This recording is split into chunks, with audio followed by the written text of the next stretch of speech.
Deuteronomy left. Can you believe that? Yeah, I know. We have 2 weeks. So, what I'm going to do is for the Matthew books, kind of like what we did last year, if you want a different book than you already have for Deuteronomy, let me know. If you have a book and you don't want a book, let me know. If you don't have a book and you want a book, let me know. Okay? So if anything changes regarding your workbook, then let me know, because I'll be ordering the Matthew workbooks the first part of December. Also, I think that what we might end up doing, and I'll let you know the first week of Matthew, is that the Matthew study, when we did it before, when you get to Sermon on the Mount, it's just kind of like, okay, if you want to know more about this, do the Sermon on the Mount study, okay? Because there's a standalone study on Sermon on the Mount. So we might add a couple of weeks on Sermon on the Mount, right? So just kind of a heads up. And but I will tell you, we will not be running through Matthew the way that we have been Deuteronomy, because it's a 2-part study. I know, right, Beth? I'm like, gosh, this study needs to be like 18 weeks long, so you can study everything that you need. Huh? Yeah, it's just like, so either we're seeing a lot more things in the text, or else, I choose that that's what's happening, okay? So pull out chapter 22, because we're going to start here. We are going to try to get through, now when I say this to you, like, just take it with a grain of salt. We're going to try to get through chapter 26, right? So we may kind of lump some things, and Kim's going, how are we going to do that? We haven't got through, I know, we haven't made it through 1 to 2 chapters a week, so how are we going to do this? Okay, so we're going to do this. Okay, so last week when we did together, we finished with chapter 22. And at the end of chapter 22, it starts talking about adultery, right? And remember, all of the statutes have to apply to a commandment, right? They're not just like free-floating thoughts about, God going, oh, by the way, do this, or oh, by the way, do that. They're all on how to live out the commandments, right? So what we saw is that regarding adultery, we had the category of a man lying with a married woman, and if that happens, what happens to both of them? Stoned. They're both stoned. Then we go to an engaged woman, and in Jewish culture at the time, an engaged woman was the same as a what? A married woman, right? So if someone attacks an engaged woman in the city, right, what happens to both of them? Well, in the city. if they can prove it was just attack, does she still get stoned? Yes, Okay. in the city, right? Because the thought behind it is that in the city, she could cry out and someone could come and rescue her. So if she didn't cry out, then that would be that she was basically agreeing with what was going on. Then we have the case of a girl who is engaged, but she is attacked in the field, like out in the country. What was the verdict with that? The attacker. The attacker is stoned, not the girl, because it's viewed like murder in the sense that he's lying in wait for her, right? So this is what we see, is that she's free. She's not held accountable for any of that, but he is, because he is intentionally laid in wait for her. And in verse 26 it says that as a man rises up against his neighbor and murders him, so it is in this case, right? Then what about the girl who isn't engaged, right? So what you have basically is you have adultery with a married person, 2 accounts of adultery with an engaged woman, and then a not engaged woman, which under the law would be considered rape, right? So what happens to that? What's the verdict with a woman who is raped? He can pay a dowry and marry her. Right, he can pay a bride price and marry her. The bride price is 50 shekels of silver. because he's violated her, and he can never do what? He can never divorce her, right? Now, do these seem harsh? Like when you read them for the first time as you've been going through them, do they give you a warm fuzzy, or do you kind of go, oh? There would be a lot of dead people if we did this now. This is true. It's like we just be, having to carry. And I think sometimes that's why they strike us so harsh, because in our culture and in America, we don't really live by any of this, right? But what you have to remember is that for a woman at that point in time, her virginity, and because of family lines and things like that, it was really, really a serious thing for these things to happen, because they paint a bigger picture, right? Remember, we've been talking about that all of these things, that you have this understanding at surface level, but then when you go underneath, there's a different and more meaningful thing that applies to the nation of Israel and their relationship with God. So all of these adultery laws and these things about adultery, God will use in the future as condemnation of the nation of Israel for their own harlotry and their own adultery, right? And so what you see here is that there's really a double understanding here with these adultery things. And plus, why is adultery viewed in the way that it is? I mean, there's also something important here in regards to the community itself. Because marriage is considered a what?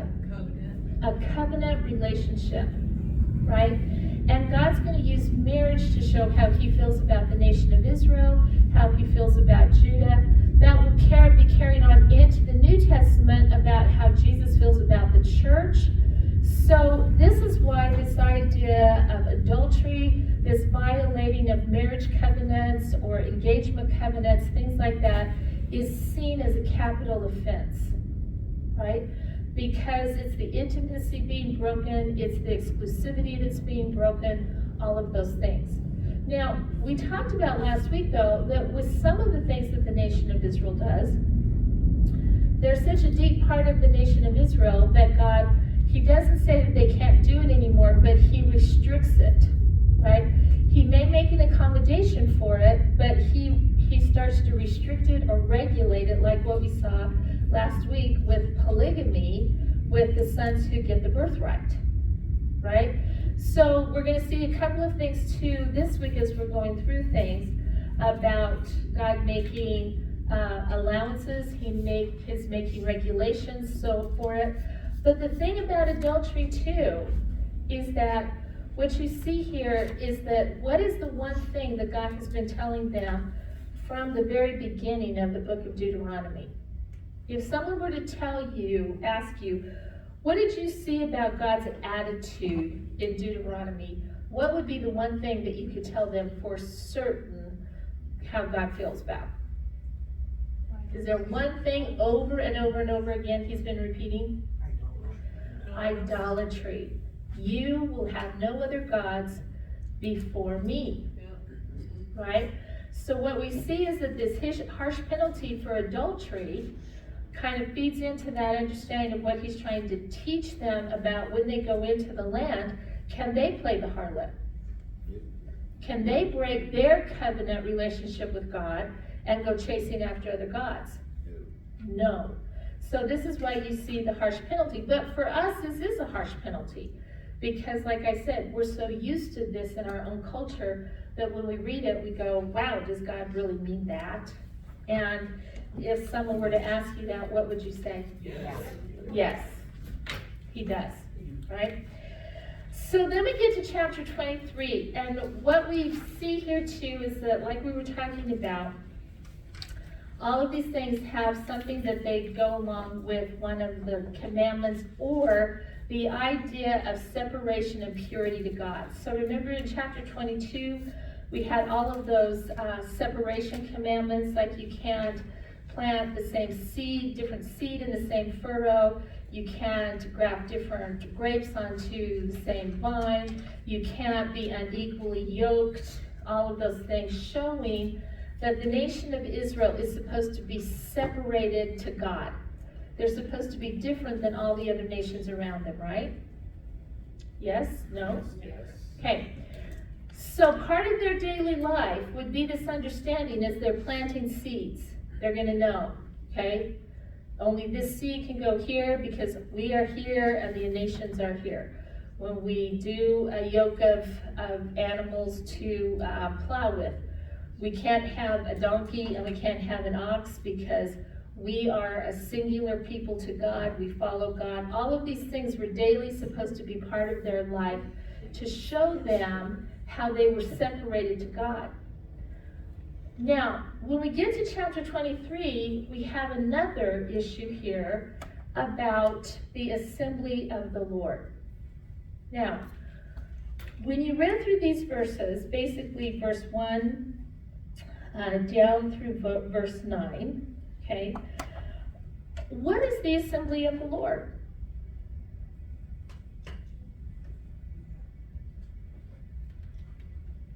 See? Is the assembly of the Lord the entire community of Israel? Is it... Okay. Now see, this is really interesting because we have all of these things that we're told about the assembly of the Lord. Who's allowed in the assembly of the Lord? Who's not allowed in the assembly of the Lord? How long it will take for some people to be able to come into the assembly of the Lord? So the question is, what is the assembly of the Lord? And the answer is, the assembly of the Lord is the congregation of Israel in public worship. All right? So what you have is that you can have somebody who's part of the nation of Israel, but they may not be allowed into the public assembly as they worship God in the celebration of the feasts or different things like that, right? Now, because what we see here is that when God told them about their offerings, what kind of offerings do they have to bring as their worship? Perfect, unblemished offerings, right?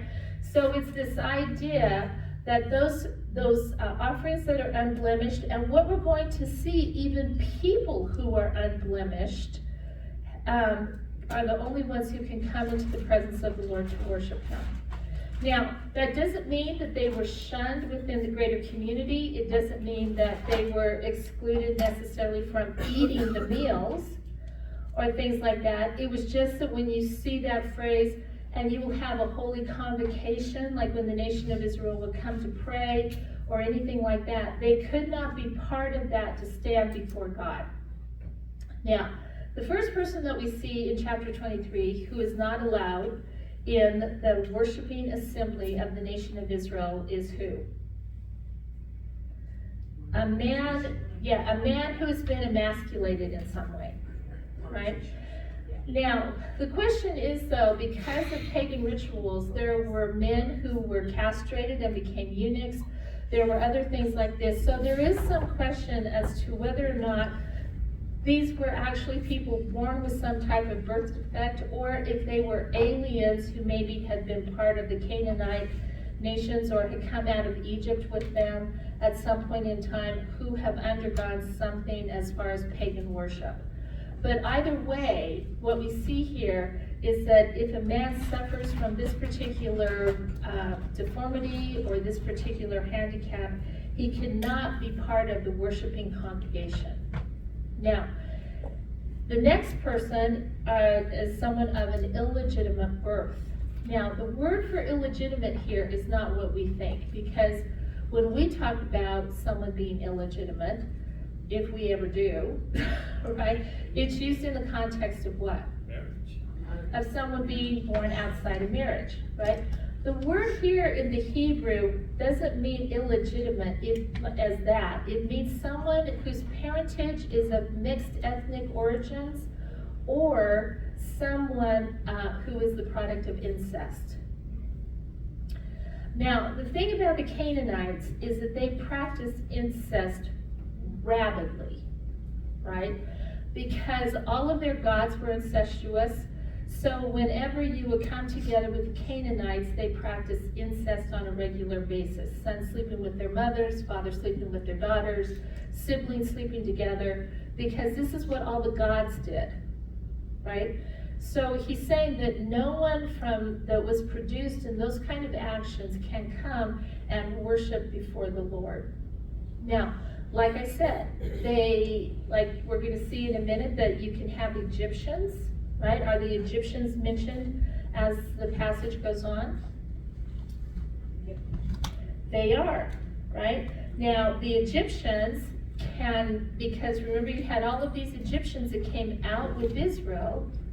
They're part of the congregation, but when it comes to worship, they're not part of the covenant, right?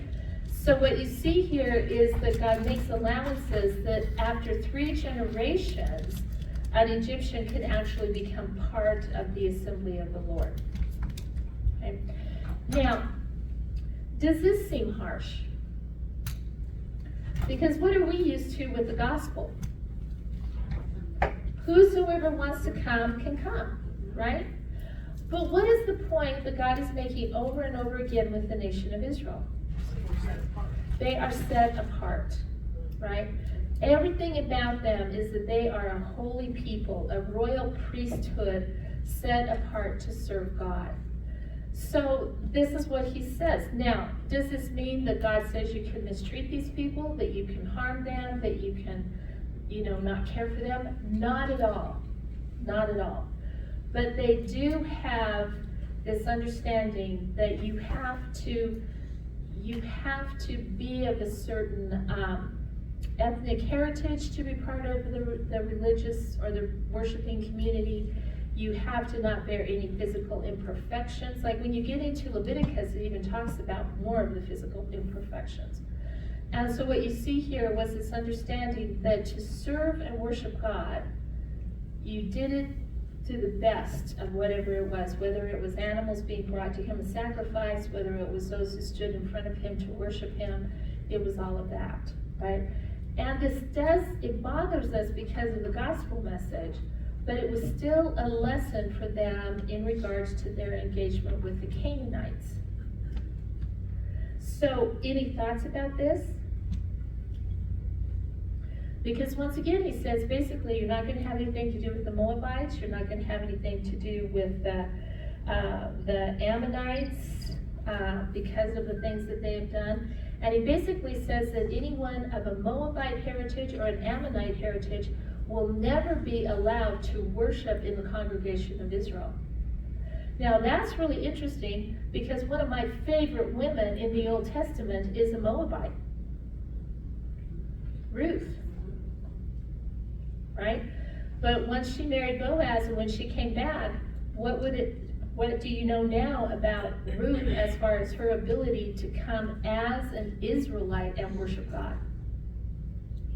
She can't do it. Now, but he can be her God, and that's what she says to Naomi, your God will be my God, and all of that kind of thing. But she is not an Israelite, right? So this is what we see. So any thoughts about that? Are we good? Mm-hmm. So, but Ruth was part of in Jesus' lineage, right? Yes. So even though Yeah. she couldn't worship in the assembly, she was like. She was still part of the lineage of Christ. See, this is what I'm saying. It's not like the people were. It's not like they were shunned or they were shamed or they were anything like that. It's just that they didn't meet the requirement of standing before the Lord to worship Him. And Ruth was 4 generations before David, so within the 3 generations, he was part. Yes. Okay. Yes. So once you see, so you have Obed, you have Jesse, you have David. See, you have all of that. So he meets the 3 generation requirement that he can come into the presence of the Lord. Yeah. So right at the right time, right? It's like, but this is one of those things that is so interesting about this as when we go through it. So we have that purification thing. Then the next verses, in verse 9, it says, and when you go out as an army against your enemies, you shall keep yourself from every evil thing. So now we have those who are able to worship before God, and now we have those who are able to do what before God? Fight before God, right? So, first of all, it says that they will do no evil thing. So this is where we saw in previous chapters where there was no rape of women in war. There was no just mass killing of civilians in wars, but the cities that were far from them could sue for peace, all of that kind of thing. The only thing that we see is that understanding that everyone was to be killed were the Canaanites, not the further cities away like we talked about last week. So it's interesting, in these verses it says, when you go out as an army against your enemies, you shall keep yourself from every evil thing. If there is among you any man who is unclean because of a nocturnal emission, then he must go outside the camp. So what's the camp here? Yeah, the men, right? The military men, as they are there waging war. Right, so it's not the congregation of Israel, right? Because he specifies in verse 9, as an army, the women and the children were not part of the fighting army, right? So they would leave them someplace, the men would go out, they would engage in battle, and they would come back. So what is the camp of the army of Israel? How is it different than the camps of the other armies? And why is it different? And one of these things is this particular thing that's talked about in verse 10. Now remember, what is the difference with clean and unclean? What do those two things mean? Death and life. Life and death, right? So what we see here is that what's talking about here, why is this particular act considered unclean? Because it doesn't produce any life. Right? So what you see here is not a righteous and unrighteous issue. It's just that what happens here doesn't produce what it's supposed to produce, which is life. So then it's viewed as something unclean. The man just goes outside the camp for the day, but then that night he's able to bathe and do what? Re-enter into the camp, right? So you have that thing that is first of all. Then it goes on in verse 12, and it shall also have a place outside the camp to go out there, and you shall have a spade among your tools, and it shall be when you sit down outside, you shall dig with it, and shall turn to cover up your excrement. Right? Now, so what's God saying there? Good camping etiquette. Good camping etiquette, yeah, really, okay? Now, it's interesting though in verse 14 as to why God says these things. What does he say in verse 14? Since the Lord your God walks in the midst of your camp to deliver you and to defeat your enemies before you, therefore your camp must be holy, and he must not see anything indecent among you, or he will what? He will turn away. Now remember last week when we talked about the military, remember when they were getting ready to go to war, the priests would come, and what would the priest tell them and remind them when they went to war of? Who is with them? The Lord is with them. He goes before them. He's fighting for them. He will give them the victory. He will save them. He will do all of that kind of thing. So in verses 12, 13, and 14, what is the picture that you kind of have in your mind of what's going on here? Okay, so what is the position that God holds in the Israeli military here? In the military of the Israelites? He's their general, right? He's their commander-in-chief. Right? What is he basically saying? When I walk around in my camp, I don't want to see certain things. Right? I don't want you treating the camp like an outside toilet, right? I don't want to see anything indecent. The word here for indecent means improper behavior. It can also have nudity connected to it.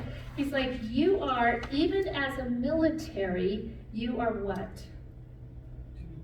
You are to be pure. You're to be holy. You are set apart. You are not to be like the other armies around you, because you are whose army? You are my army, right? So we have this understanding. So we move from over here and previously about who can be in the assembly, now how the military is supposed to be. Then we have this discussion about what happens if someone from a foreign country escapes slavery and finds their way into the nation of Israel. What are the Israelites supposed to do with that person? Protect them. Yeah. It says, first of all, you're not going to hand them back over to their master that they've escaped from. They will live in your midst in the place which he shall choose in one of your towns where it pleases him. So what are they basically, if they can make it to Israel, they're what? They're free, right? They're safe, they're free, and they will not be what? They will not be returned and they will not be mistreated. So they will not be enslaved by another Israelite, right? And so what we see here is that how does God, now, this is the last passage we're going to see on servitude, right, in the statutes. For people who say that God condones slavery, that God condoned European slavery, that even today God condones the enslavement of certain people, what would you say to that if they said, God never says anything against slavery in the Old Testament? Now, after studying Deuteronomy to this point, what could you tell them with absolute confidence and assurity? That is not true. He does. He says a lot about how people are to be treated, whether they be free or whether they be slave, right? And these verses right here were actually the verses that William Wilberforce and the Clapham community in England used to start the abolition movement that basically ended European slavery as far as England was concerned in the slave trade in the European Empire, in the English Empire. So what we see here is that the nation of Israel was entirely different than the nations around them, right? That when you could make it there, then you were free. Because every person bears the image of God, right? So we see this discussion of slavery. So once again, in a sense, the purity issue and the sanctity issue of the person goes on. Because slaves were seen as less than, right? They were seen as property. But God says, no, they're not. So now, coming again to the worship of God, what does he say in verses 17 through 18? He says, none of the daughters of Israel shall be a cult prostitute, or shall any of the sons of Israel be a cult prostitute. Now remember, where are they headed? Into Canaan, right? Commonly practiced, temple prostitution because of the Canaanite gods, right? So, no child, no person of Israel is going to engage in this because cult prostitution is really what? It's worship, right? So they're not going to do that. What about the person then who decides to make prostitution their profession, whether it be inside of a temple or outside of a temple? Because there were certain prostitutes within the temples that you did pay. What does God say about that? It's an abomination. And he says, and you shall not bring the hire of a harlot or the wages of a dog into the house of the Lord your God for any votive offering, for both of these are an abomination before the Lord. Now, a dog here is a male prostitute, right? And you can tell by the context that because the previous verse said sons and daughters, now we've got harlots or women. So from the context, the dogs would have to be what? Because the dogs are being paid a wage, right? They would have to be the men, right? Now, what is God specifically telling them, though, that they cannot do with money that they make by these professions? To use them for votive offerings, right? So now the question here is, what's a votive offering? So what is a votive offering? And A votive offering is an offering that accompanies when you make a vow, right? So, do you remember that when Paul leaves Greece, if you're reading the book of Acts, before he goes back to Jerusalem, it says that he stopped in Centuria and he had his hair cut because he was under a vow, right? So what that is saying is that Paul had made a vow for a certain amount of time before the Lord that he would not cut his hair for a certain length of time, and then when that time frame was over, the hair was supposed to be cut and offered as part of the sacrifice in the temple, right? So votive offerings are things that you promise to God when you make the vow, right? Have any of you ever brought a votive offering to God? Okay. What about that? You know, whenever we say these things like, oh Lord, you know what, if you'll do this for me, I promise I will do X, Y, Z. Okay? And if you do that, like, oh Lord, I don't know how many times people told me that, you know what, if I went to Idaho and I won the Powerball, you know what, I would give a third of it to the Lord. You know? Now, we take that, but it's going to be serious in a minute, because this is why Jesus says in Matthew, he says, let your yes be yes and your no be no. Because once you make a vow to God, it is a serious thing, right? So the votive offerings are tied to the vows that he's going to talk about, first of all. But what it is now is that he starts talking about these things, moving to the next commandments of stealing and coveting. He starts talking about things that are really theft that you and I may never think of as theft, right? The first thing he talks about in regards to what you can or cannot bring to God as an offering, right? You can't bring the wages of prostitution to God as an offering. Then he says you cannot bring money you make off of something else in verses 19 and 20 to God as part of your votive offering. What can you not bring to God as part of an offering? Interest charged to your countrymen, right? Because you are not supposed to be doing what? You're not supposed to be charging them interest, right? You're supposed to give to them loans that are free. So if you're charging interest to a countryman, you're doing something that you shouldn't be doing. You certainly cannot make the money that you bring anything purchased or the money that you've made off of charging interest to God as any part of an offering. It's contaminated money, right? Just as the money from prostitution would be ill-gotten gains. So he makes it clear, he says, you shall not charge interest to your countrymen, so that the Lord your God may bless you in all that you undertake in the land which you're about to enter. So we have, you can't charge them interest. When you make a vow now for God, he says, and when you make a vow, and a vow is a what? Well, if I make a vow to someone, what am I saying? A promise, right?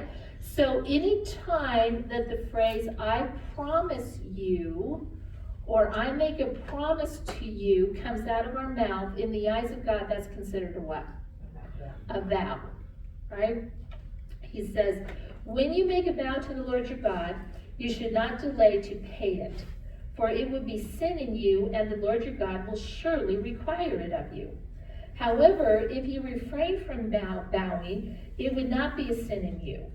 You shall be careful to perform what goes out from your lips, just as you have voluntarily vowed to the Lord your God what you have promised. Okay, so what are we learning about vows and votive offerings? Don't promise anything you can't do. Are they required by God? No. No. They're done how? Voluntarily, right? So what we see here is that, and vows could be anything, like they could be regarding property, goods, but they could be a pledge of service, They could be anything like that, but once you make that vow to God, right, then it becomes a requirement then. It goes from a vow that is not required, but once it is made, it becomes an obligation, right? Because you have willingly entered into it. And so once that becomes an obligation, God says, I want it paid. Now, to not pay it then would be what in the eyes of God? Sin, but which sin? Would be stealing from God. What you have promised him and you do not pay him or you do not give him is what? It is sin, but it's stealing. It's stealing from God. Now people think, how do you steal from God? Well, how you steal from God, it's very clear in the passage, is not giving to him what you have promised that you will give to him. Because you did it voluntarily. Right? That's why, see, this is why Jesus says, let your yes be yes and your no be no. Don't, make these elaborate promises about things. But let me ask you though, how are any of you guilty of making a vow to God and not fulfilling it?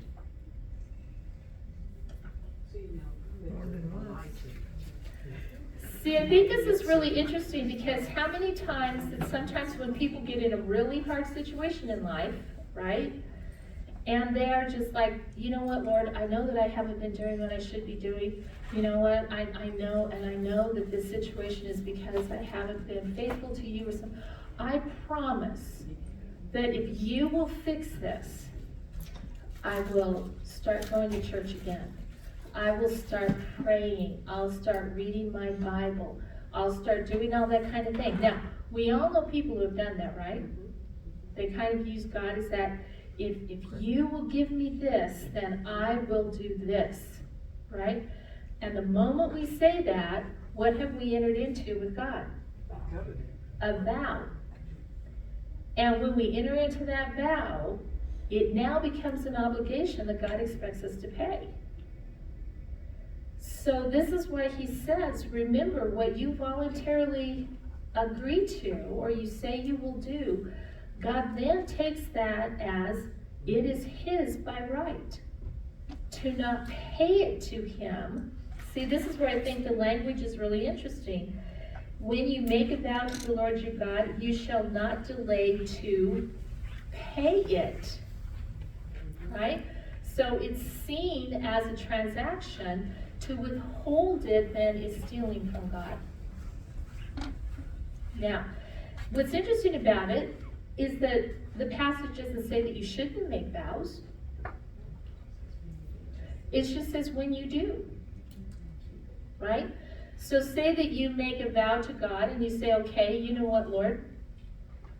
Say that you sell the house and you say, okay, and the proceeds from that house, what I'm going to do is that I promise you that I will give 1/10 of whatever I make on that house to you. Now, the proceeds of the house would be your votive offering, right? If God sells that house, what did you better do? You better pay it, and pay it immediately first thing, and not kind of say, oh, well, let me see, I'm going to buy a new house, see how much that house is going to cost me, do all that kind of thing. Now, you can buy and sell houses all you want to, just don't invoke God in it if you don't plan on giving something to him. Right? So this becomes a very serious thing that what we say, what they said, they had to do. Once it was spoken, it became an obligation. Now, do you think if people today, if they understood this more so, they would maybe be more careful about the things that they say? I would hope so, right? And so how we see that this idea of not keeping a vow and not paying your votive offering falls in line with theft is because of the next verses. Right? So you can't bring something that's ill gains in harlotry. You can't bring something ill gains in interest, because interest is theft from the person that you take the interest from. You cannot not pay a votive offering when you make a vow to God.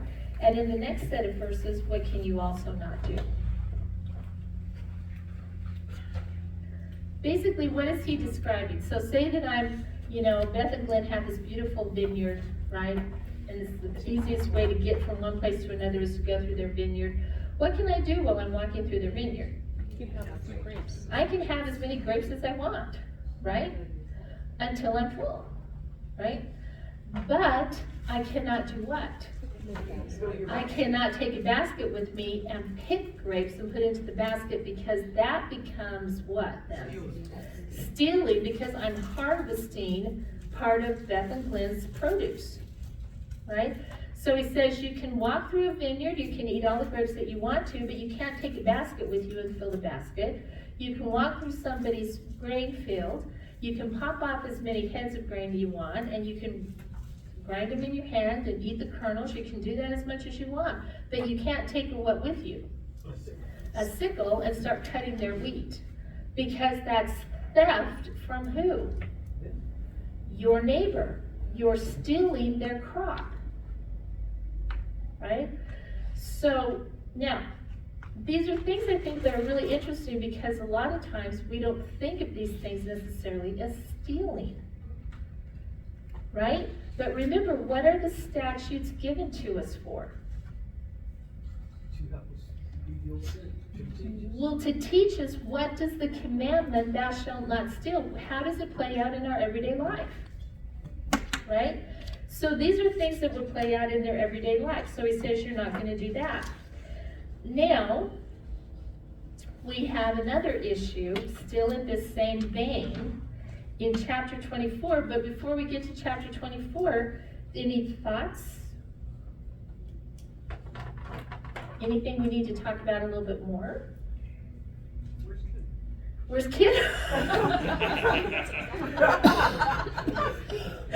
is babysitting tonight.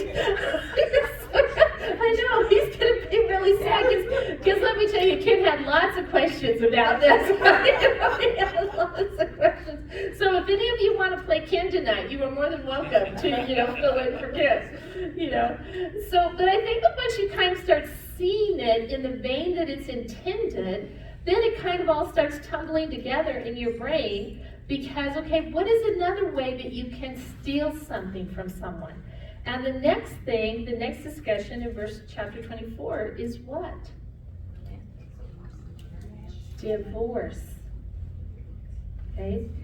It says, when a man takes a wife and marries her, and it happens that she finds no favor in his eyes, because he has found some indecency in her, and he writes her a certificate of divorce and puts it in her hand and sends her out from his house, and she leaves his house and goes and becomes another man's wife. And if later that husband turns against her and writes her a certificate of divorce and puts it in her hand and sends her out of his house, or if the latter husband dies who took her to be his wife, then the former husband who sent her away is not allowed to take her again to be his wife, since she has been defiled, for that is an abomination before the Lord, and you shall not bring sin on the land which the Lord your God gives you as an inheritance. Okay. So, what we're talking about is marriage, right? And remember what we talked about earlier, that God will allow concessions in things that they're doing to in some way kind of regulate it. Now, when Jesus talks about this particular certificate of divorce, he's very clear about why the concession of a certificate of divorce was given to them. Do you remember what Jesus says in Matthew about it? They demanded it. Because of the hardness of your hearts, Moses gave you this. But it was not intended to be this way. Remember, that's what Jesus says. The intention was that marriage was for a lifetime. It was a covenant promise of that couple to care for, to nurture, to have this bond that would not be broken except for infidelity, or within the church, if you were married to a non-believer and the non-believer chooses to leave, right? But Jesus himself in the Matthew passage says the only way this covenant can be broken is by adultery, right? Then Paul goes on in 1 Corinthians chapter 7 to say, and if the non-believer decides to leave a believing partner, the believing partner can let the non-believer go and then they are freed from that relationship, right? And they can remarry and they can do that. So you have two conditions where divorce is allowed within the Bible, and both of them have to do with the breaking of covenant, right? Now, so what we see here is that Jesus says this was not the way it was supposed to be. And when you go to Malachi, Malachi even talks about that God hates divorce. He hated that they were putting away their wives to marry younger women. He hates all of this kind of thing. And so what you see is this understanding that Moses is not telling them to start divorcing their wives by giving them the certificate of divorce. What God is doing is he is regulating a practice that already exists. Right? It isn't like divorce started here. So because he doesn't say in the future if a man, he says what? When a man. Right? Now, what it says here that if he finds no favor, she quits finding favor in his eyes because of some kind of indecency. Now, the word here for indecency means improper behavior. It can mean to bring shame upon someone. And there's a lot of discussion about this because by the time that Jesus came, indecency could be anything from sleeping around with your neighbor to burning the toast in the morning, right? It became a broad spectrum of what things, because what we see here is who gets to decide and determine what is indecency. Okay, that's what I was. The husband determines what is indecency, right? So this becomes the issue. And so what you see is that he finds something in her that bothers him. And from scripture, what we could see is just she just gets too old to have children, right? That's the Malachi issue. So what we see here is that what happens then is that she finds no favor in his eyes. And the idea of finding no favor means that he doesn't relate to her in any kind of graciousness any longer. He has no kindness towards her. He doesn't have any kind of affection towards her in any way at all, right? So because of that, he determines that he can no longer live with her, and so he gives her a certificate of divorce, which then becomes a document that the matrimonial bond of marriage is broken. That's what the word divorce in Hebrew means. It means cutting apart, right? It's been severed, right? So the covenant is severed between them as a couple. Now, in this culture, it wasn't like she could just go find a job, that she could go out and really support herself. If a woman was going to be supported, because if there's been some indecency found in her, who's probably not going to take her back into the home? Her parents, right? Especially in honor-shame cultures, which the Jews were an honor-shame culture. So she's really left with no option but to do what? Find another husband, right? So then the issue comes up, okay, well, what if he finds some indecency in her, or if he dies, right? What can the first husband not do? Take her back. He can't take her back, right? And it's very clear, it says, since she has been defiled, and the word here for defiled means to be contaminated or polluted, for that is an abomination before the Lord. Now, the question that I have with this passage that I really could not find an answer to is about the defiling. Did she defile herself, or was she defiled because of the actions of her husbands? Okay? So, I mean, so there's that question, but either way, she is viewed as what? Defiled. Right? So now, but what is interesting about it is she can go and marry another person. She can't just marry the first husband. She can marry another man, but she can't go back and marry the first husband. Why would you want to? Okay, well, see, I think that this is really interesting, but I know people who have been married to the same person. I was going to say, I know people who have been married to the same person 3 or 4 times, right? So it's not unusual for this to happen, and we even see it in our culture today.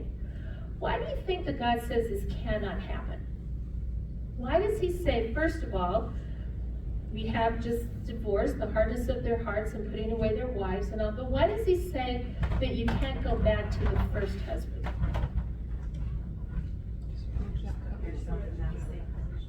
Because once that covenant is broken, that covenant is broken. You can't fix it again, right? And what happens if you start having all these men thinking, oh, you know what, I can treat these covenant relationships so frivolously that I can just put her out, I can turn her out, I can do that. Well, then you know what, I may not like the new young one. You know, she's not as patient with me as the old one was. So now I'm going to take this one back, all of this kind of thing. What does it do to the understanding of the covenant relationship, which is really a picture, the marriage relationship, and that covenant is a bigger picture of whose relationship with God? Is Israel's relationship with God. Now, this is exactly what you see they start doing, is they start they're married to God, they break that covenant, they go and they play around with the other gods, and then they'll do what for a little bit? They'll come back for a little bit, but then they see another bright, sparkly thing, and what do? They go and they follow that, right? And you see this idea that they constantly, and remember in Jeremiah, it was so beautiful, when God said to Judah, he said, I am giving you a certificate of divorce. Remember when he said that to them? That the covenant relationship was now gone. You know what? You are turned out.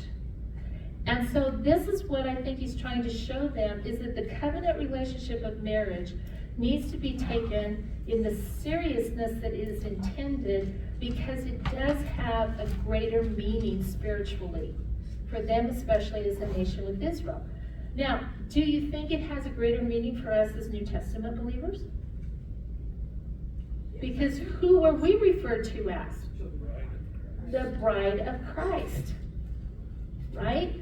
So this is what you see, is that God always refers to Israel as his wife, and Christ refers to us as his bride, right? So you see the same imagery going from Old Testament to New Testament. But in the guise of theft, what is this man stealing from this woman?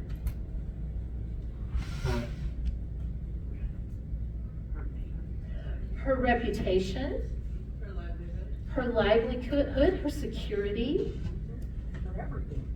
Yes, really everything that she has is gone too. Okay, see, so this is this idea that when he turns her out, it's the idea that she is turned out with nothing, right? So her security is stolen from her, her reputation is stolen from her, her dignity is stolen from her. All of these kind of things are stolen from her that in that culture were really, really important things. And you know what I think is, as you think about this, because this is, you know, getting to be that time of year.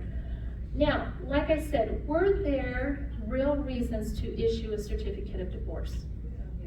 Yes. One of them being adultery, right? Does it put Joseph in a different light for you now when Mary comes to him and she says, guess what? I saw an angel.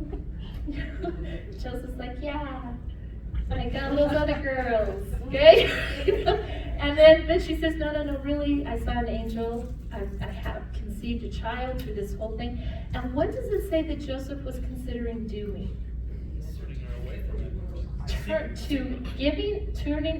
Issuing her a certificate of divorce quietly, to put her away quietly.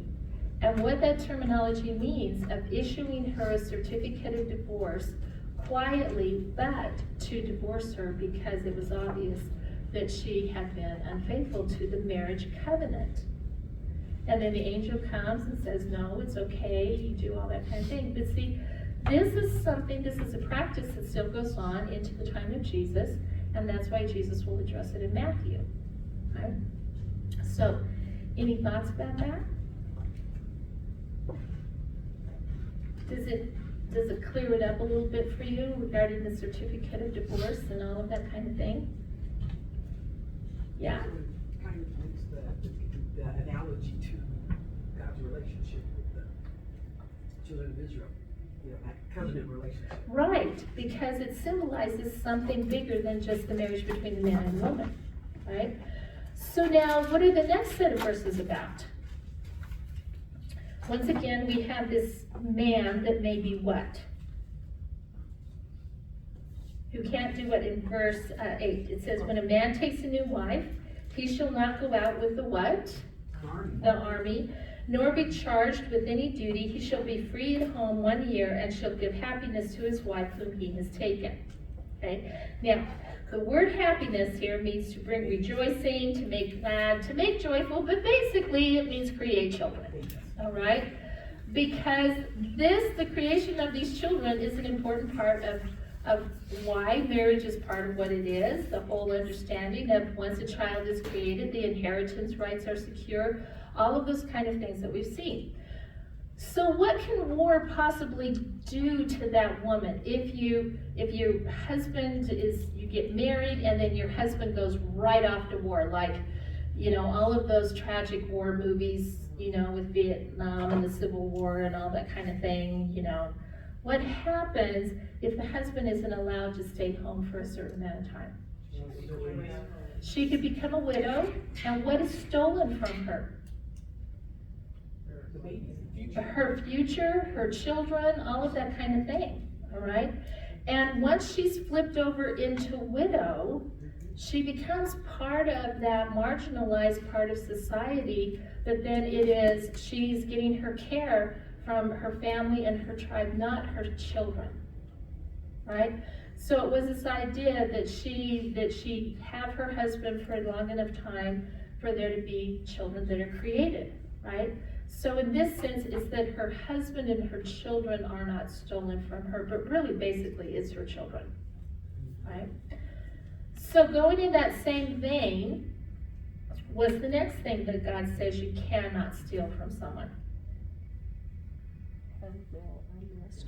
Yeah, you can't take their handmill or an upper millstone in a pledge, for that would be taking his life in the pledge.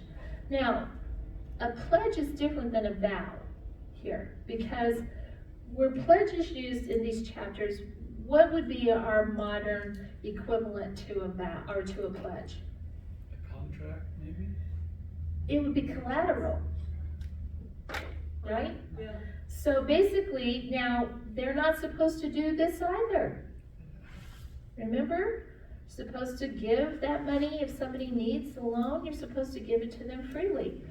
But a pledge, as it's defined in the Hebrew, it means to bind yourself. So it's to compel someone to bind themselves to you by giving something of value to secure a loan that you hold, right? So basically, what they're being told is like a handmill is it was what they used to just grind their grain at home and their corn. So, it was a long pestle with a board, a grinding board. You couldn't take that as a pledge. And you couldn't take, if someone was a miller, you could not take their millstone, what the animal was attached to that they walked around to grind the mill. The top, like the animal walked around the big stone, but the millstone, the top millstone, was actually where you put the grain underneath it that actually ground the grain from the top. Because what happens to the person's livelihood if you take these things, or their ability to feed themselves? Yeah, they can't make a living. So what are you stealing from them? Their livelihood, right?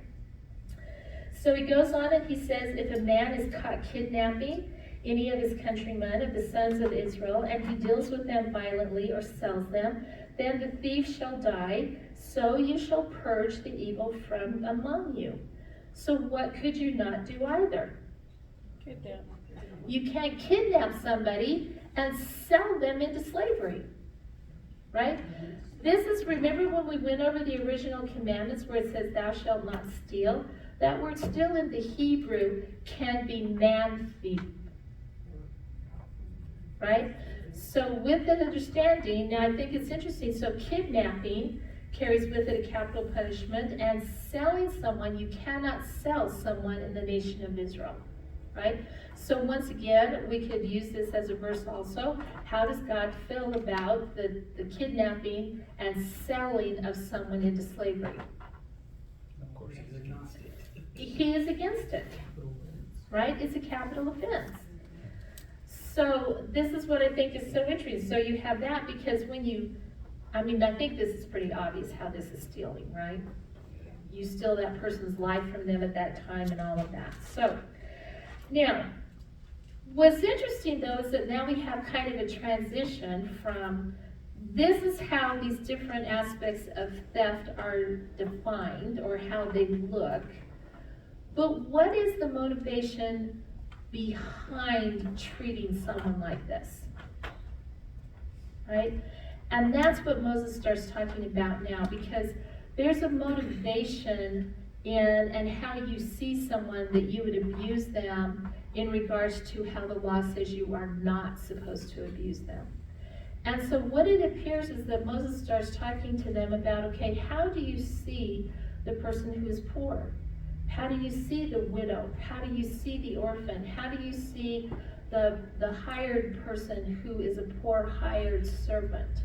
And what's interesting is he uses an example of leprosy, which is an interesting kind of way because it kind of looks in here like when you read it, did you kind of go, okay, how does this, like, I'm tracking, what's this leprosy thing got to do with it?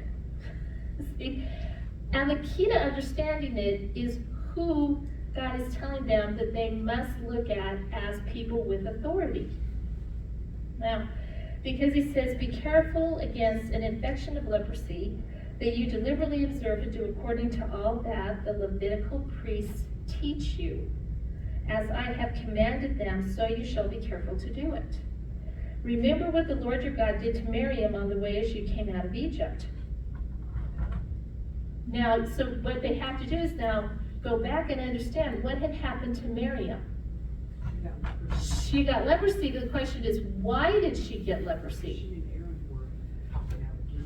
They were talking against Moses and his leadership, right? Now remember, the Levitical priesthood is supported purely by what? The tithes and the offerings of the people. So was it going to be that the priesthood would ever be a wealthy tribe? No, because their inheritance was who?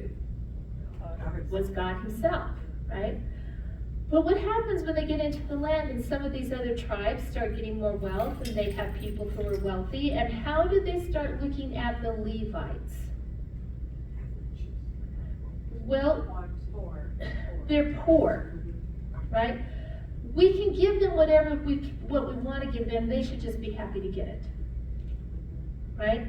And so what you see here is that what God's really doing, he's reinforcing the position of the Levites within the community, that they speak for him. And this is what he's going to build on, is this understanding that you need to support them because they speak for me.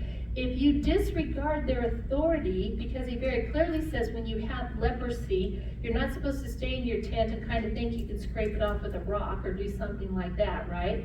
He says you're supposed to go to who?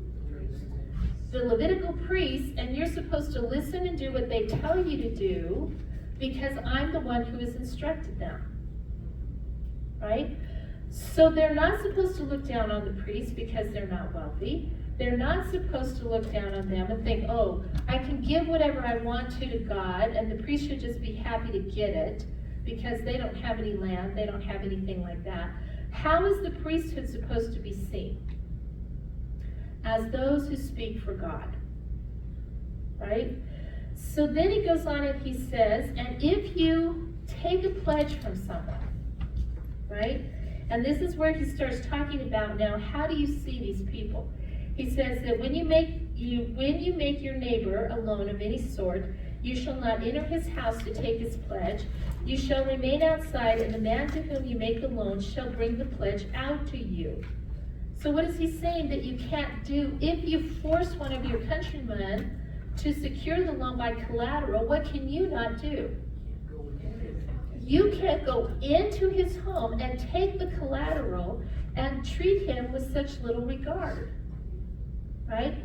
Then he goes on and he says, and if he is a poor man, you will not sleep with his pledge. When the sun goes down, you shall surely return the pledge to him, that he may sleep in his cloak and bless you. It will be righteousness for you before the Lord. So you're talking about someone who is so poor here that what is the only thing that they have to give for collateral? Their cloak that they use as a blanket at night, right? And what is Moses telling them that you cannot do? You can't keep it. Because what do they need at night to keep warm? That cloak, right? But how should they see that person? As God sees them, as one of their countrymen, as one of their family. That the person standing before them has dignity and inherent value because they are an imago Dei, right? Every person is made in the image of God, right? So, first of all, so don't steal from them. You know what?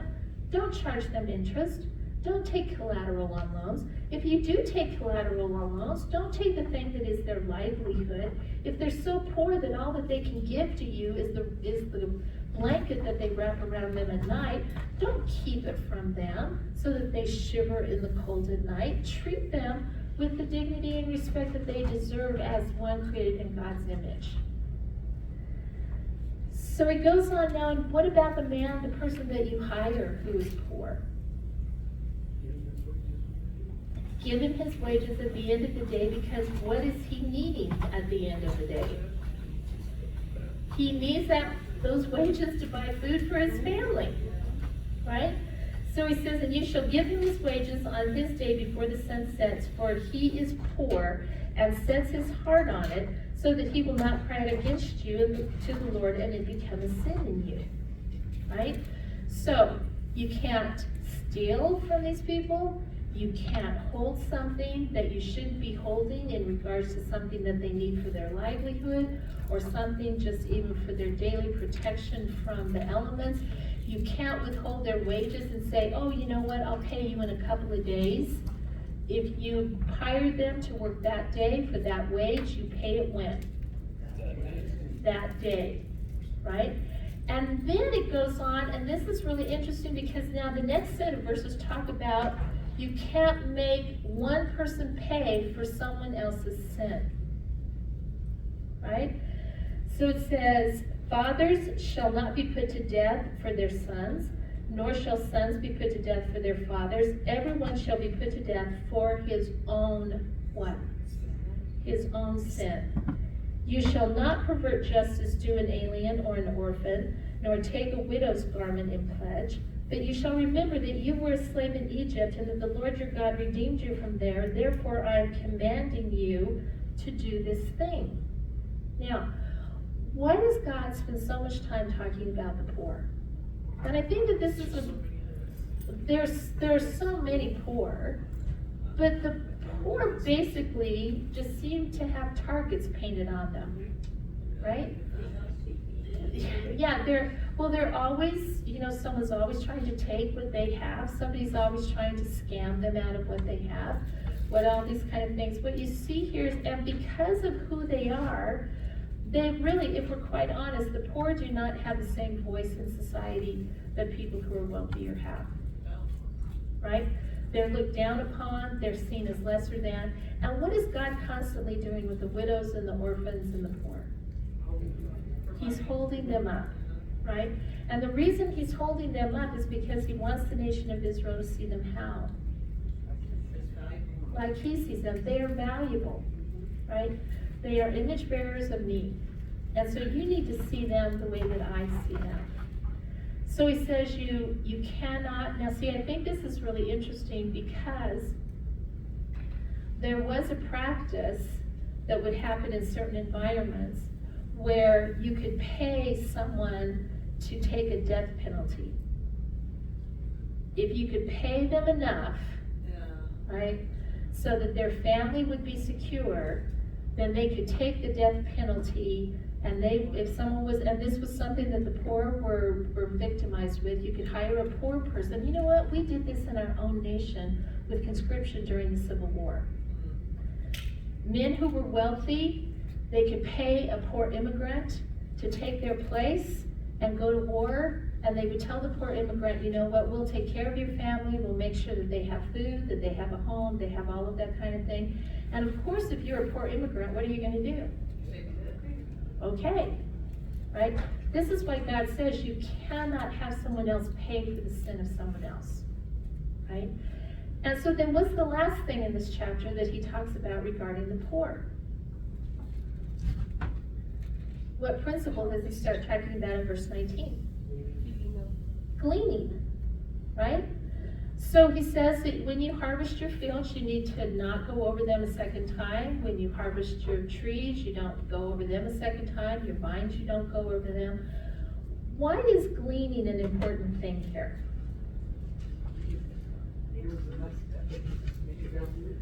They could take care of themselves, right? Now, why isn't, and I want you to kind of think, why isn't that God just doesn't say, yes, go over your fields, get every kernel of wheat that you can find, all right, and then give to the poor?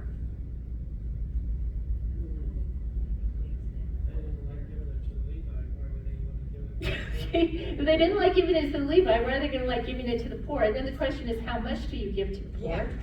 And what you see here is that the poor have the ability, in a sense, to take care of themselves, right?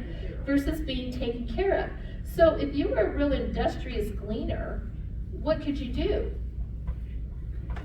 You could get a lot of food to take care of your family. I mean, the most industrious gleaner that we're introduced to in Scripture is Ruth. I mean, that woman could glean a wheat field like, you know. Now, did Boaz help her some? Yes, he did, but he only helped her because he saw how intentional she was about gleaning, right? So with gleaning, the poor can kind of take care of themselves. They're not at the whim of the wealthy, once again, to determine how much they need to survive, right? And so it gives them a sense of dignity to do this. So this is why gleaning was something that was really important to them. And I have to ask you, do you think that gleaning has the same understanding today? Hardly anyone gleans anymore. You know? Yeah, it's like one of those things, the people who own the land won't let people come on the land and glean anymore. The people who could glean don't want to glean because it has a social stigma now about gleaning. And I think that this is really an interesting thing of how our concept of what gleaning means and why it was there is totally changed, so that it's not even part of our culture really anymore. But for them, it was a huge part of their culture, because it was a way that they could determine for themselves when they were poor how much they could get, when they would get it, and all of that kind of thing. Okay? So, any thoughts about that? Okay. So, chapter 25. Okay. Do you remember the man who brought the false charge against his wife that she wasn't a virgin when she was married a couple of chapters ago? I think in chapter 22. And remember, it says that the elders shall take him and chastise him. And we talked about that the word chastise there means to actually beat, right? It's corporal punishment. Well, now we know how that corporal punishment will look, right? So what we see here is that if someone is convicted of a crime, right, and one is condemned and found wicked, which the husband would have been, right? When he was brought before the judges, what would his punishment have been? And what was the most that he could be punished when he was chastised? 40 times. 40 lashes. Well, 40 canings, okay? 40 stripes or beatings, all right? So basically what we're talking about here is caning, right? So the most that he could be caned was 40 times, right? It says that the wicked man deserves to be beaten, the judge shall, then you have a whole thing. Now, who carries out this justice? Who carries out the sentence? Does the family carry out the sentence? No. The judge carries out the sentence, right? Now, like I said, the most that he can give is how many? 40. And does the text tell us why that's the most that he can give? So that he's not degraded in your sight, right? Do you find this passage interesting? And what is the passage talking about in regard to what we've been talking about in those marginalized people in society, seeing them have value and worth and not stealing from them? What is this telling us about someone who is even a criminal? Even criminals have worth. Even someone who has been convicted of a crime still has worth because they are still who? They are still imago Dei, right? And this was the idea that you could not beat someone with disregard of who they were. You could not beat them to the point, first of all, that they were unrecognizable. And it's really interesting, the rabbis, how they went on to interpret this is that when the person was to lie down, they laid down face first, right? You could not beat someone on their face, on their torso, because what would you do to that person if you're beating them with a stick 40 times? You're going to disfigure them, you can cause serious internal damage to them, but if those blows are landing on their back, it's going to be painful, but what is it not going to do? They're going to have a recovery time, but they're not going to be disfigured, they're not going to be something like that. Whereas with Jesus, that is a whole totally different thing when he's beaten, because he's standing and he's being beaten, and it's not like you can have a number of people beating this person. It's not like 5 or 6 different people are beating him as he's standing there. What you see here is that there's a dignity even in the carrying out of the punishment. Now, do you think, and we don't have to discuss this, but I think it's really interesting. Do you think that we really treat people who have been convicted of crimes? Now remember, these are not capital crimes, because if it's a capital offense, what's happened to them? They've been stoned, right? So we're looking at someone like the guy who brings the false charges against his wife. We look at those kind of things. Do you think that we as a nation deal well with seeing people who have been convicted of crimes in the same light that God sees them? I don't know that we do, right? And it's interesting because then you have this interesting verse right after this about the ox and not muzzling the ox while he says, you shall not muzzle the ox while he is threshing. Why do you think that's there?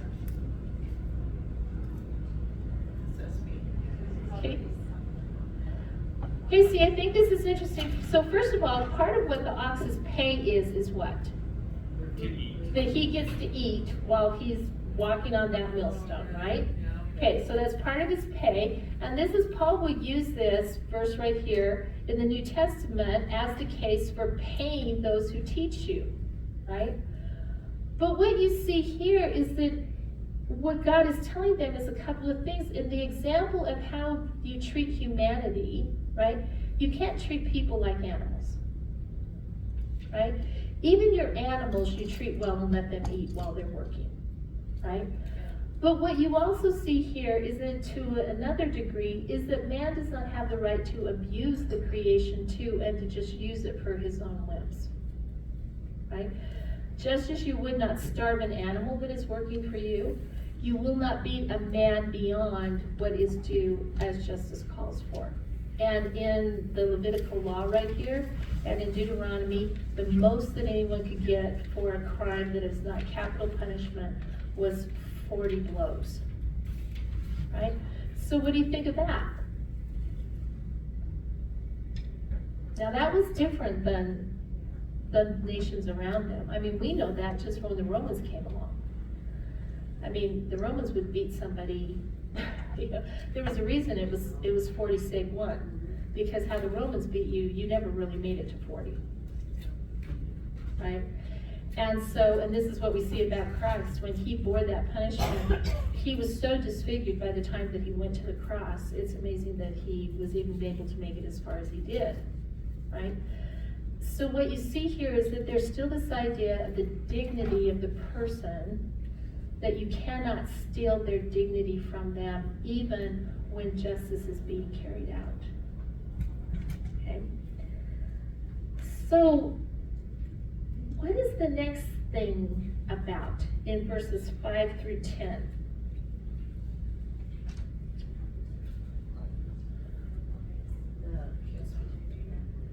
The needs of the family in securing inheritance lines and things like that. And we have this interesting little concept of what we come to understand as levirate marriage, right? And the word levirate isn't used in the Bible. It's really brother-in-law marriage, but levirate comes from the Latin levir, which means brother-in-law. And so that's why we see it as levirate marriage. So explain to me, what is the understanding or the act of levirate marriage? To produce an heir for a brother that has what? Died, right? So this brother has died without an heir, which means that his property is up for grabs. It means that all of his inheritance is up for grabs, all of that kind of thing. So now, what's interesting about this is this particular thing, once again, was practiced long before the nation of Israel has these regulations on it.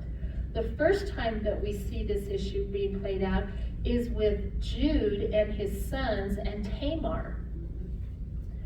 Because his son Odin dies without an heir, and then Jude is supposed to let his next son marry Tamar. He doesn't let him marry her. I think he marries her, but he won't produce an heir. It says he lets his seed fall on the ground, so he won't produce an heir. Then it goes through until finally his youngest son, Tamar's waiting, to produce this heir for the line of Judah, until finally she ends up sleeping with Judah, not knowing it's Judah, and produces an heir. Right? Yeah, Judah doesn't know it's her, excuse me. But what is so interesting about that, what you're seeing in that is what is being told here, right? Is levirate marriage. So what we see is that God, once again, is taking something that's already practiced, and he's regulating it within the law.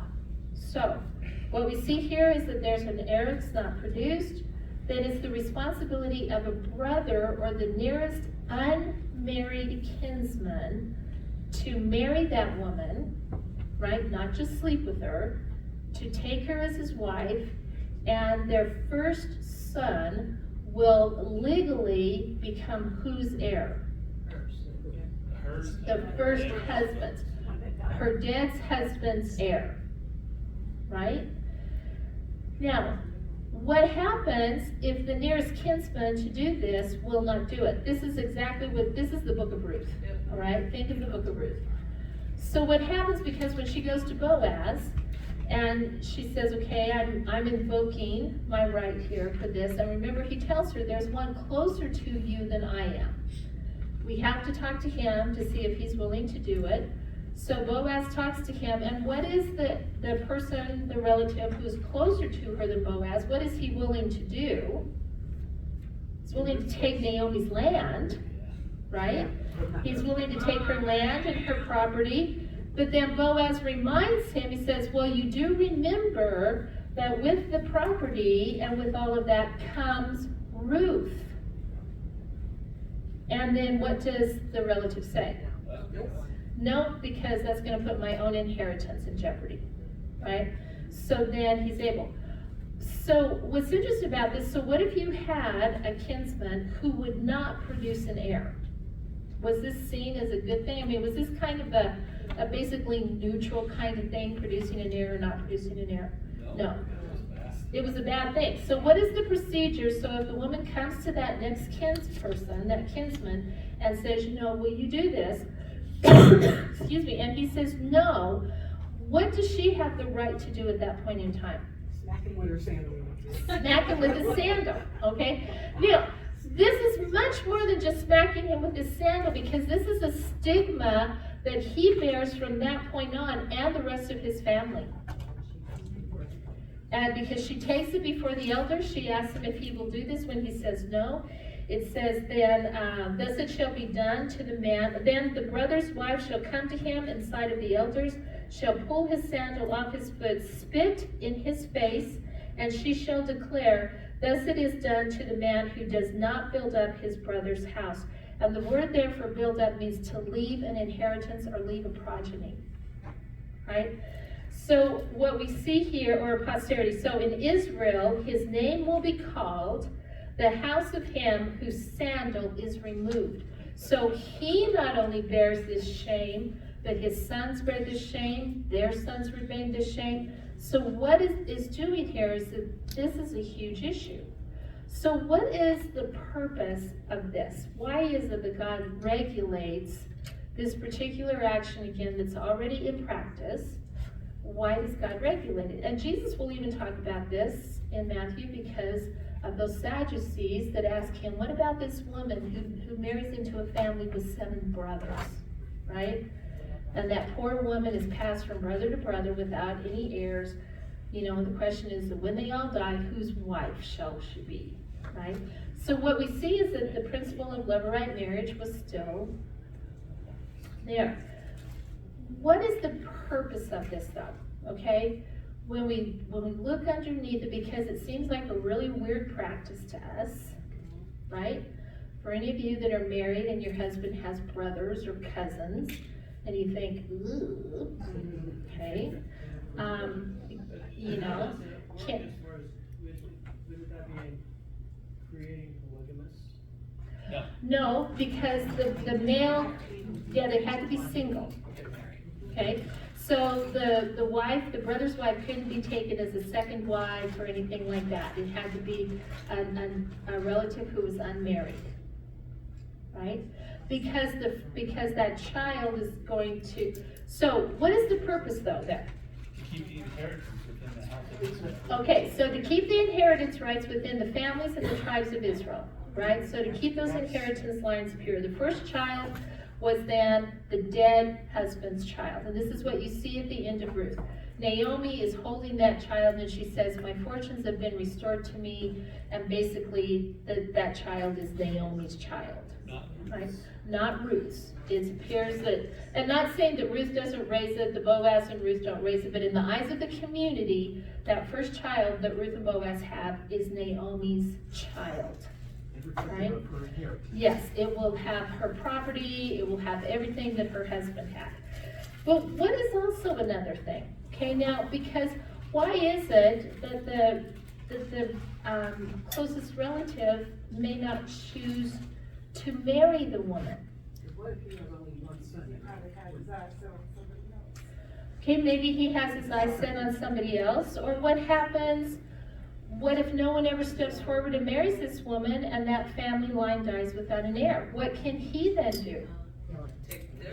He can then take the property within the family and all of that kind of thing. So what this kind of identifies is that thing of coveting something, but not willing to do anything to redeem it for somebody else, just kind of playing a waiting game.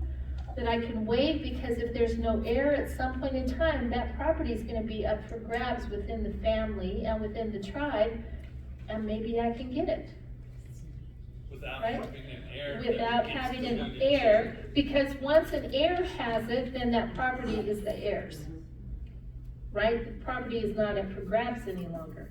So what you see here is interesting now how it kind of weaves with this idea of coveting. And how coveting is an internal thing. You don't see coveting, you see theft. Right?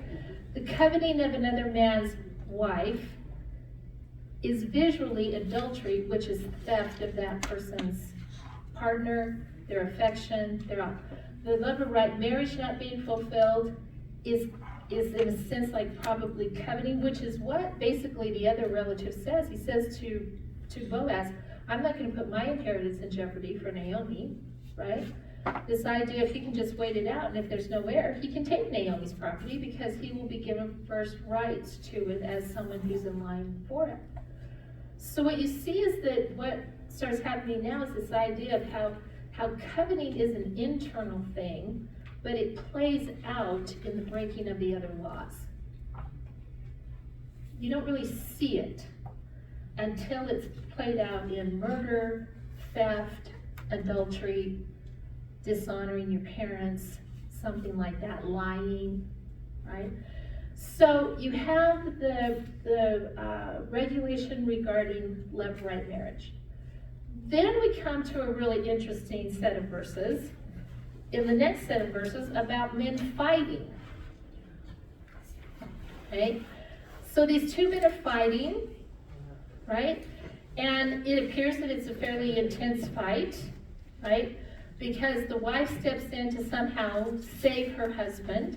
And what is her best option, she feels, of saving her husband? Seizing him by the genitals. Right, to just reach out and grab where no man wants to be grabbed, right?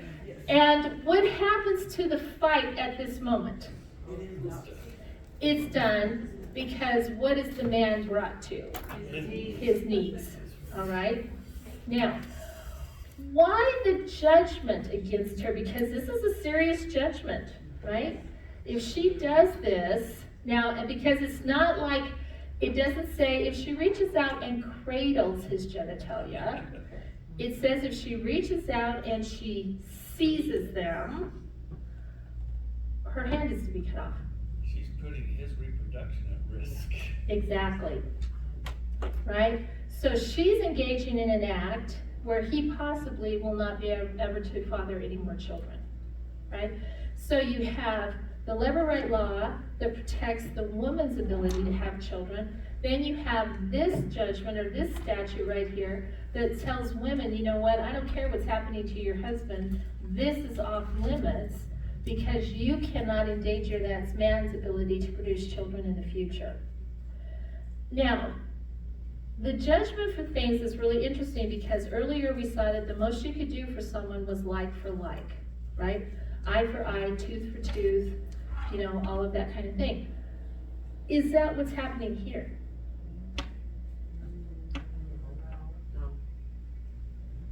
Now, but do you see why there has to be a difference here? Now, is the punishment severe because of what could possibly happen? Yes.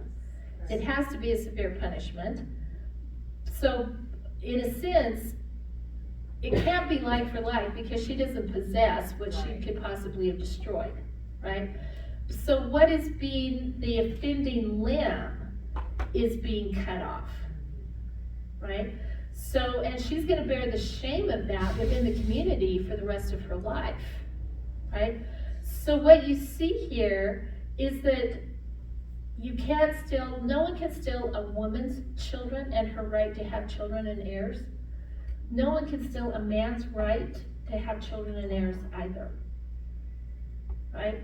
So what you see is this understanding. And then God goes on and he says, what can you also not do when you're engaging in commerce? You can't cheat people by having wrong weights and measures and all of that kind of thing, right? So we're gonna stop here, okay? Because next week we're gonna talk about tithing and I want us to be able to spend some time on tithing, unless you guys can go 15 more minutes. Can you go 15 more minutes? Yeah. Can you make it? Okay. But what I want you to see here, I want to ask you, because we're almost finished with this section, all right? This statutes and ordinance section went from chapter 5 to chapter 26. What is the picture of all of this, okay? As we've gone through all of these things, what is the picture that you're starting to see emerge about God? Okay, because when we started all these statutes and ordinances, they were just like, kind of, okay, here's this, here's this, here's this, here's this, this, all of these different things, okay, of how these commandments were going to play out in their life. But what are you seeing emerge in all of it as far as who God is. He's merciful. And he's just. He's just. What is the most important thing, if someone were to ask you, what is the most important thing to God? What have we seen emerge as the priority of God? Life is the giver of life. He's the giver of life, how we treat people, right? So we see this idea of the covenant responsibility of the community of Israel, right? But that covenant responsibility that they have with one another as a community of Israel is supposed to be a reflection of what? Who God is. Of who God is and their covenant relationship with Him, right? So if someone were to ask you, what is the one thing that deeply and desperately breaks the heart of God, what would you say from studying Deuteronomy? Idolatry. Not keeping the covenant and practicing idolatry, right? And that's what you kind of see just emerging with all of these things. That they're a set-apart nation. They're supposed to be faithful to Him and Him alone. They're supposed to serve Him and Him alone. He's not going to tolerate any kind of plural marriage, in a sense, spiritually. They are His and He is theirs. And that's what we've been seeing kind of come to the surface here. And so it's interesting because when you get to this idea about tithing, I always think that tithing is an interesting thing because people have different feelings about tithing, right? You have people who, when you talk about tithing, they say, well, why does God need my money? You know, doesn't He own the cattle on 1,000 hills? And, you know, are you telling me that if I don't pay some money to God that He's not going to do anything? You know, all that kind of thing. But really, what is the point of tithing? If you look at this idea and this whole thing that God has been developing in them, that they are His people, His kingdom, and He is their sovereign. What does tithing then become? And especially when He's talking about in chapter 26, because what He outlines is when they get into the land and they start practicing the feast of first fruits. Okay? It's worship. And what's interesting is that He says that they're not going to practice the Feast of First Fruits until they're in the land and they have peace. Did you notice that? So they have never celebrated first fruits when they go into the land. Because what have they been doing for 40 years? They've been wandering around. They haven't been farming. They haven't been doing any of that. So He says that when you enter the land which the Lord your God gives to you as an inheritance and you possess it, and you live in it, that you shall take some of the first of all the produce of the ground, which you bring in from your land that the Lord your God gives you, and you shall put it in a basket, and you shall go to the place that the Lord your God chooses to establish His name. Now, you have some cross-references that you looked at with this in Leviticus and in Numbers, and it's very clear the amount that they're supposed to bring, right? The amount is 10% of their harvest, right? And they can't pick the 10% by looking at it. They're supposed to bring it, and they're just supposed to take the first 10%. They can't finish the whole harvest and then decide what they're going to bring and say, oh, you know what, God doesn't care if that tomato's a little deformed. You know what, I'm going to bring that tomato, or it's the first of what you get, okay, and the best of that you get, all right? So you bring this 10% and you bring it to the Lord and you bring it to the place that He will choose for His worship, right? And this is what we saw when we were looking at the feasts earlier. Now, what's interesting though is in verse 3 it says, and you shall go to the priest who is in the office at the time, the high priest will officiate over this feast, and say to him, I declare this day to the Lord my God that I have entered the land which the Lord swore to our fathers to give us. Now that seems like an interesting statement. Why do they say this? Why does every family who brings their tithe to God say this? What are they acknowledging? That God gave it to them. That God gave it to them. He fulfilled the promise that he had made to Abraham, Isaac, and Jacob, and he has brought them into the land, right? He is ruling over them as their sovereign. He is caring for them as their commander-in-chief. He watches over them day and night. He cares for them. Everything that they get is from his hand, right? Is that what he's been telling them over and over again? Hey. It says, and then the priest shall take the basket from your hand, set it down before the altar of the Lord, and you shall answer and say before the Lord your God, my father was a wandering Aramean, and he went down to Egypt and sojourned there, few in number, but there he became a great and mighty and populous nation. So who was the Aramean? Jacob. Jacob. Remember, Rachel is from Aram. She sends Jacob to Laban, her brother, who's living in Aram, right? So what you see here is that there's not an understanding of a nation of Jews or of Israel until they leave Egypt, right? So what you see is they acknowledge that their fathers were wanderers in the land, that they didn't live on the land to grow anything there, that they just wandered, and then at some point in time, their wandering took them where? To Egypt. And what happened to them in Egypt? They were treated harshly and afflicted by this, and afflicted us and imposed hard labor on us. And we cried out to the Lord, the God of our fathers, and what did the Lord do? He heard our voice, he saw our affliction and our toil and our oppression, and the Lord did what? Brought us out of Egypt with a mighty hand and an outstretched arm, and with great terror and with signs and wonders.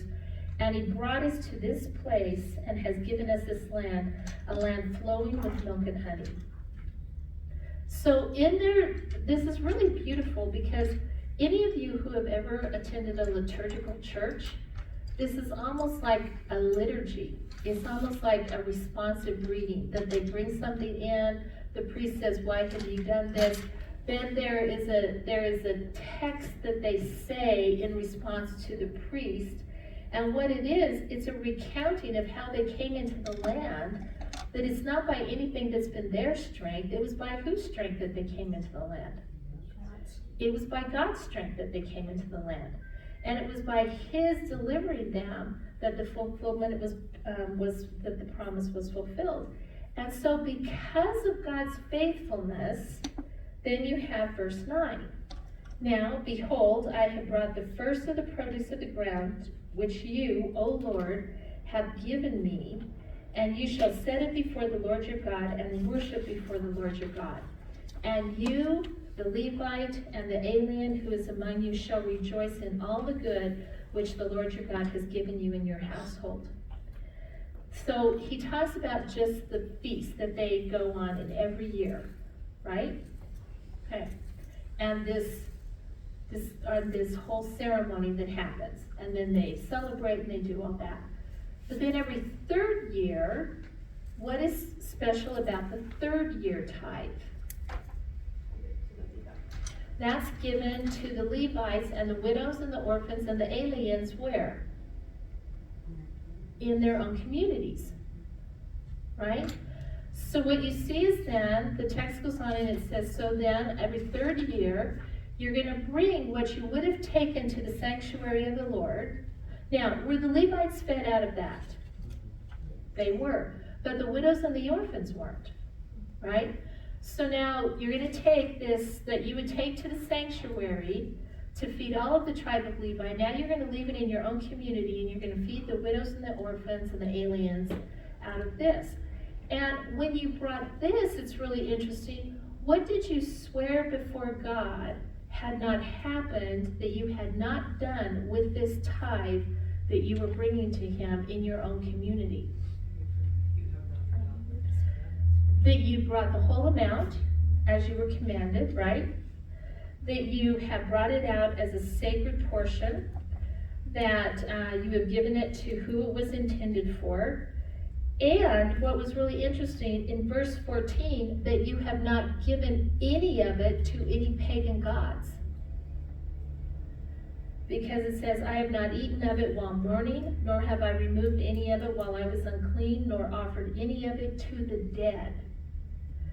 Now, the idea, this was part of the Canaanite practice when, in the wintertime, because remember, all the Baals were basically harvest and reproductive gods and all this kind of thing. There was an understanding that while the gods were in the netherworld, you had to feed them to bring them back to life. Right? So you had to go through this mourning process of their death. You had to bring your food to feed them at their temples so that you could bring them back to life. And so what does the bringer of their third year tithe, what do they say as they bring that tithe to the Levites within their community?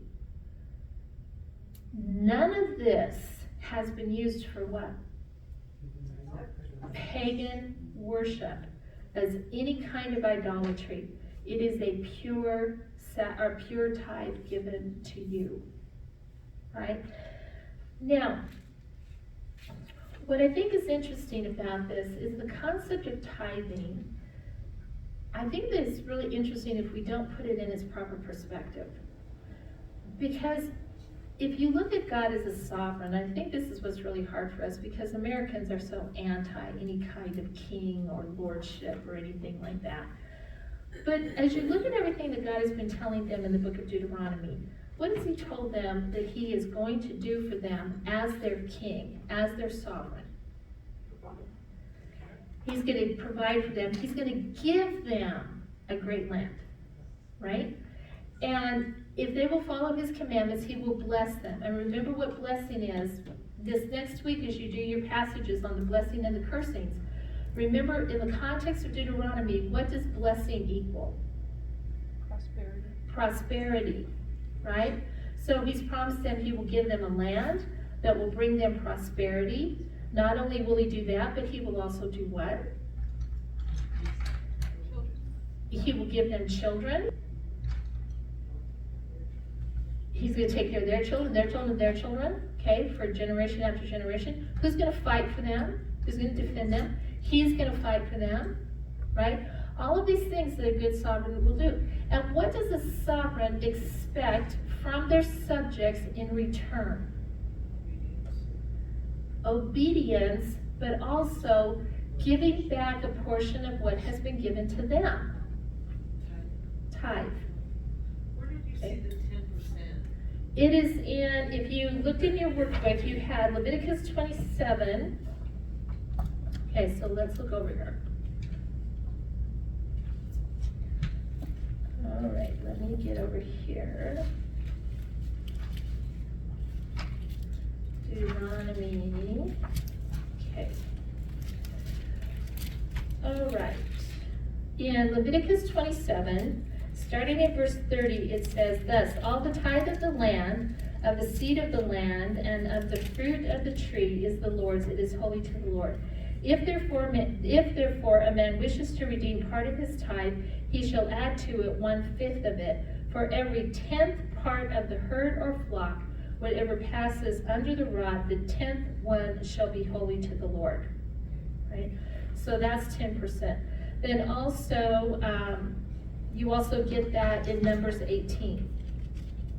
Right? Now, so what's interesting about this is that the tithe isn't necessarily, first of all, the tithe will be used to take care of those who serve the Lord. But it's a thanksgiving offering. It's not that God needs it, but it's out of the gratitude of my understanding of what God has given me, I return it to him as my king. Because without him being sovereign, without him sitting on the throne, I receive nothing. Is Israel going to get anything if God is not who he says he is? What's Israel going to have? Nothing, right? So this is what you see. The whole concept of tithing is to give back to God as an act of acknowledging what he has given to me or to them. As much as he blesses them, they're going to turn around and give 1/10 of that back to him. Now that's going to support the Levites and the the widows and the orphans and all of that. So everyone is blessed through this tithing process. But it's not that the king needs it, but you know what? I need it. Because what do I need to be reminded of all the time about every single thing that I have? It comes from him, right? Without him being who he is, I have nothing, right? And this is what's so interesting, where this concept of tithing to your king is brought the very first time is with Abraham and Melchizedek. So if you want to turn over to Genesis, right, and we'll look at this in Genesis 14.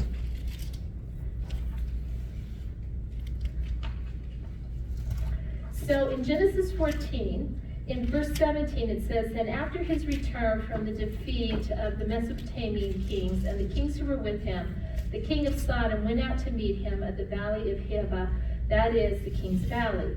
And Melchizedek, king of Salem, brought out bread and wine. Now he was a priest of God Most High, and he blessed him and said, Blessed be Abram of God Most High, possessor of heaven and earth, and blessed be God Most High, who has delivered your enemies into your hand. And he gave him a tenth of all." Now, who is the he there? Abraham gave him, who? Melchizedek, a tenth of everything that he had gotten in the battle. Why does Abraham do that? Did you ever ask yourself?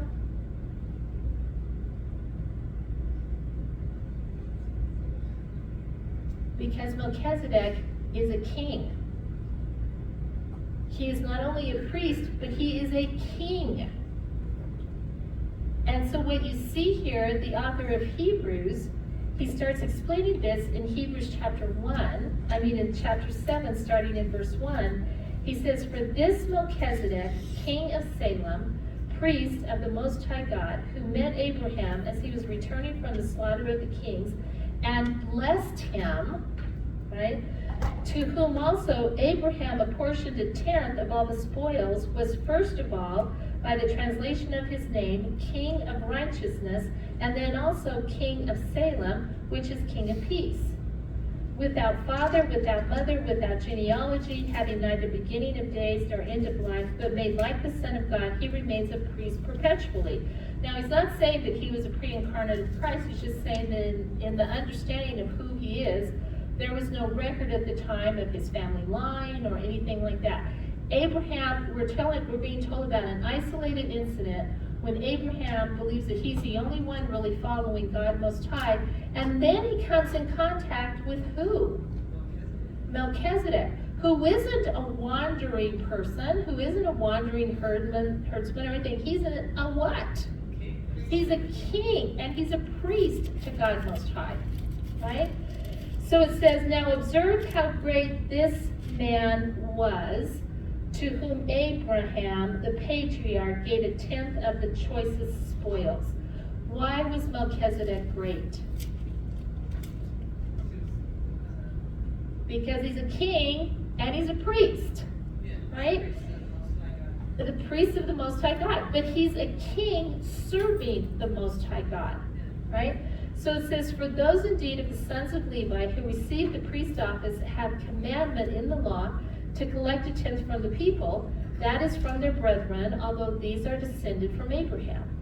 But the one whose genealogy is not traced from them collected a tenth from Abraham, and blessed the one who had the promises. But without any dispute, the lesser is blessed by the greater." Who is the lesser there? Abraham. The greater, Melchizedek.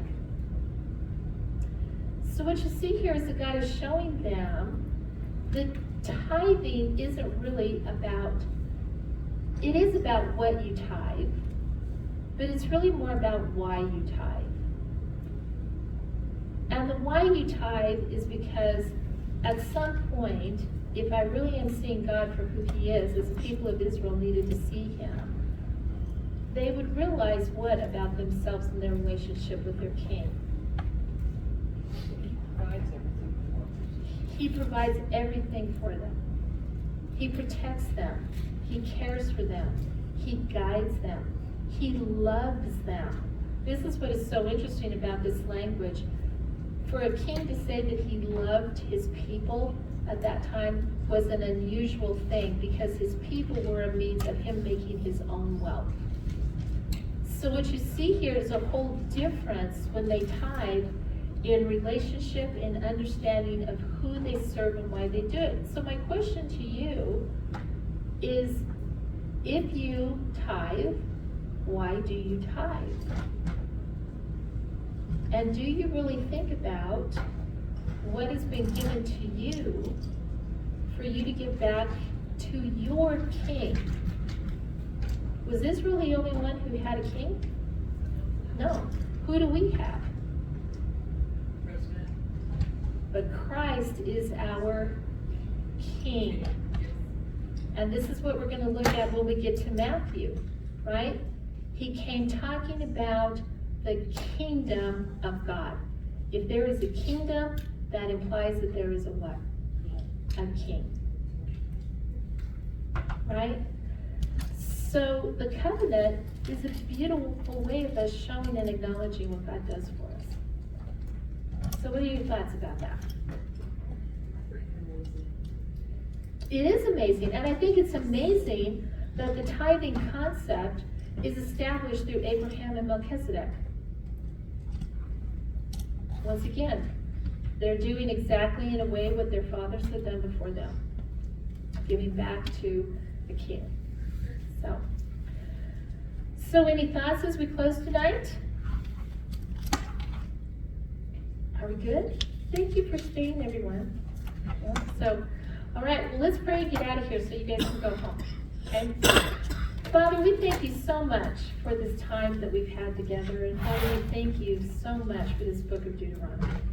There is just so much packed into this book that it would take us much longer to really totally unpack every single thing. But Father, I have trust that you will unpack for each and every one of us what needs to be unpacked as we come before you.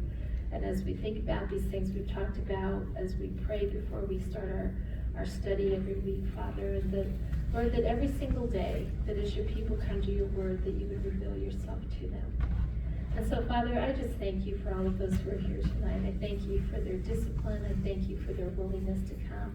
And so, Lord, I just ask that you would watch over them now as they go home, that you would give them safe travel on their way home, that you would just bless them this week as they study your word, and that they would see you in a new and amazing light. And Father, that if it would be your will, we would come back next week to continue. So we thank you, Father, once again for what your Spirit has taught us and given us understanding of. We ask that you would use it in our lives, that it would not just be knowledge that we have in our heads, but it would be something that we can share with others so that they can know you better. And we thank you that you allow us to be part of such a wonderful and amazing thing of letting people know who you are. And we thank you for all of this in our Savior, Jesus Christ. Amen.